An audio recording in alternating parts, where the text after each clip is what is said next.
我们来看看星穹铁道是怎么写谈判的。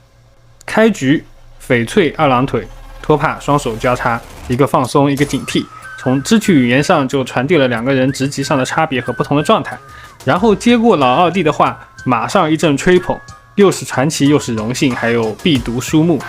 但是老二弟之所以是传奇，就是因为经验老道，不吃这一套，寒暄就免了吧，单刀直入。这说明老二弟对自己还是很自信的。这一点我和小商贩讨价还价的时候也是非常自信的，我会直接说太贵了，我买不起。那么在对话中，老二弟先踩了一脚杀金，说公司大费周章就是想在阿斯德纳搞点利益，但是阿斯德纳利益盘根错节，打听打听谁是爹，我劝公司放弃，不要丢了面子。老二弟的气势非常盛，有一种全局在握的自信。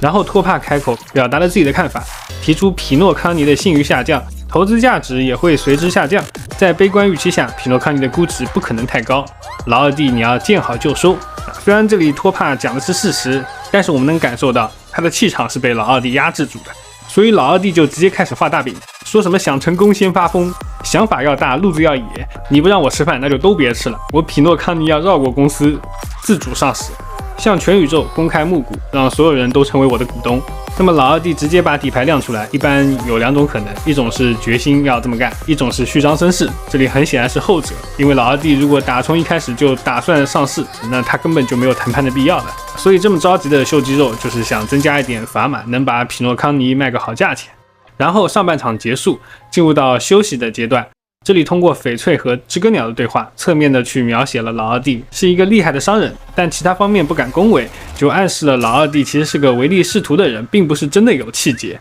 所以来到下半场，翡翠就变得犀利起来了，宣称公司可以利用舆论，造成人们对于匹诺康尼的恐慌，让信誉爆雷，极限施压老二弟，给你看看掌握舆论机器的力量。那么这个时候双方的底牌都亮完了，利弊也交代完了，终于进入到了关键的协商环节。公司拿走 30% 的股权，其中 5% 的股权转给了星穹列车，顺便也借着星穹列车的信誉给匹诺康尼背书，那么利益就瓜分完毕了，博弈也就告一段落了。那看到这里啊，不得不说贝洛伯格还是非常硬气的。那么咱们说回来，不管这段是否符合真实谈判的过程，整个节奏把握的还是不错的，不拖泥带水，双方你来我往，还通过中场休息埋下了翡翠反制老二弟的伏笔。敏锐的玩家呢，可能在中场就判断出了后续的结果，不敏锐的玩家也可以跟着剧情中的思路去理解整场谈判。那我觉得这个后日谈最抓我注意力的就是这一段，然后是花火的乐子和最后关于缅怀的部分。那其实我每次看星穹铁道的文案都会有些感慨，就星穹铁道这种银河喜剧加单元剧的设定啊，在表达上实在是太有优势了，它能够做到每一次的故事都写得完整，不用藏着掖着，背景是宇宙，所以战力非常好调整，能给到大场面的高光去调动玩家的情绪，然后更贴合现实的文案，大部分的玩家又都能看懂，我觉得这些都是设定上带来的优势。然后在这些优势当中，我觉得让玩家能够理解剧情是最重要的。